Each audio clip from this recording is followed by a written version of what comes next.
છોટાઉદેપુર જિલ્લાના કવાડ તાલુકાના તુરખેડા ગામના બસકરી ફળિયામાં પીવાના પાણી માટે ફળિયાના લોકો 2 કિલોમીટર દૂર નર્મદા નદીનું ડોળું પાણી પીવા માટે મજબૂર બન્યા છે। આ ગામથી નજીક આવેલું હાફેશ્વર ગામના નર્મદા નદીનું પાણી છેક દાહોદ પહોંચ્યું હતું। નર્મદા નદીના કિનારે વસતા લોકો તરસે પડી રહ્યા છે, જેમાં ગુજરાત રાજ્યના 33 જિલ્લાઓમાં સૌથી પછાત છોટાઉદેપુર જિલ્લાના કવાડ તાલુકો ગણાય છે। એ ઉપરાંત મધ્યપ્રદેશ અને મહારાષ્ટ્ર રાજ્યના સરહદી વિસ્તારમાં હજુ સુધી વિકાસ પહોંચ્યો નથી, જે વરવી વાસ્તવિકતા સામે આવી છે।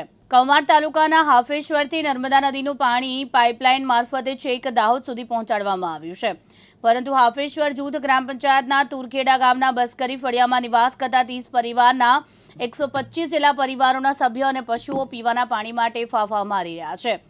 તુરખેડા ગામના બસકરી ફળિયાની રૂબરૂ મુલાકાત લેતા જેને પાણી આવી જાય તે રીતે અહીંયા નહીં, પરંતુ અનેક ડુંગરાનો ઉતાર ચઢાવ ચડીને પહોંચી શકાયું હતું। તુરખેડા ગામના ફળિયામાં રૂબરૂની મુલાકાત દરમિયાન સ્થાનિક લોકોની આપવીતી જણાવતા એક તબક્કે હૃદયમાં ધ્રાસકો પડ્યો હતો। તાલુકા તુરખેડા ગામ બસકરિયા ફળિયા અમારો પાણીનો બહુ તકલીફ છે।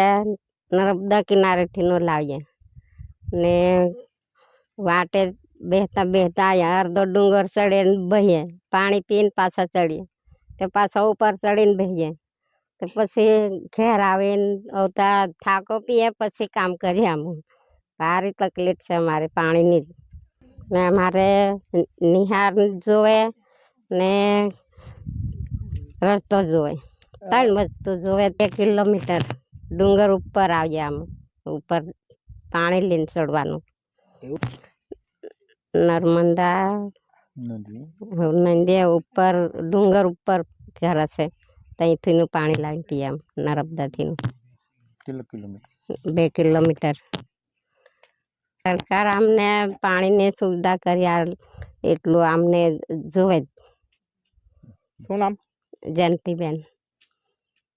કવાડ તાલુકો તુરખેડા ગામ બસકરિયા ફળિયાની પાણીની તકલીફ મોટા મોટા અધિકારીઓને બધાને રજૂઆત કરી, પણ અમારું કામ કોઈ કરતા નથી।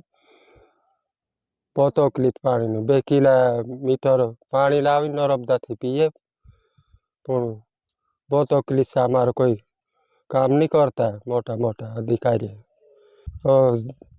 ધારાસભ્યને બી મળીએ છે, તે બી અમારું નજીક આવી ગયો, આવતા વર્ષે કરવું કીધું। આવો પણ બી વરસાદ નજીક આવજો, પણ બી નહીં કરવાના। જરૂર અમારે તાત્કાલિક કામ થઈ જવા જોઈએ। જામશે રાઠવા। કવાડ તાલુકા હાફેશ્વર પંચાયત તુરખેડા ગામ બસકરિયા ફળિયા પાણીની બહુ તકલીફ છે।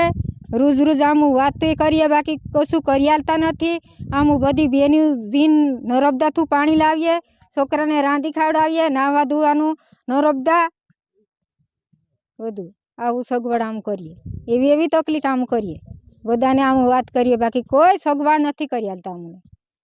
આમ માથે પાણી લાવીએ, બેહીને થાકી જઈએ છે, રસ્તામાં બેહતા આવીએ છે। આમ મૂર્ખી। અલ્કેશ તડવી, દિવ્યાંગ ન્યૂઝ, નસવાડી, છોટાઉદેપુર।